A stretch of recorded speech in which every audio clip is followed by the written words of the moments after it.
ലോകത്തിലെ ഏറ്റവും ഉയരം കൂടിയ നിർമ്മിതിയായ ദുബായിലെ ബുർജ് ഖലീഫ 15ാം വാർഷികാഘോഷത്തിന്റെ നിറവിലാണ്. 2010 ജനുവരിയിൽ ഉദ്ഘാടനം ചെയ്യപ്പെട്ട കെട്ടിടം നിരവധി ലോക റെക്കോർഡുകൾ സ്വന്തമാക്കിയിട്ടുണ്ട്.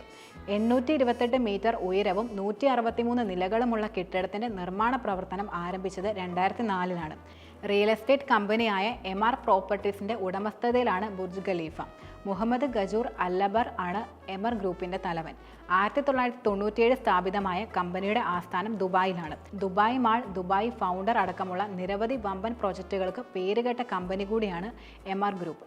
നിലവിൽ ബുർജ് ഖലീഫയുടെ ഉടമസ്ഥാവകാശം, മറ്റ് മാനേജ്മെന്റ് ചുമതലകളെല്ലാം എംആർ ഗ്രൂപ്പിനാണ്. ദുബായ് ഗവൺമെന്റിന്റെയും UAEയുടെയും രണ്ടാമത്തെ പ്രസിഡന്റായ Sheikh Khalifa bin Zayed al നഹിയാന്റെയും സാമ്പത്തിക സഹായത്തോടെ എംആർ പ്രോപ്പർട്ടീസിന്റെ പ്രവർത്തനം.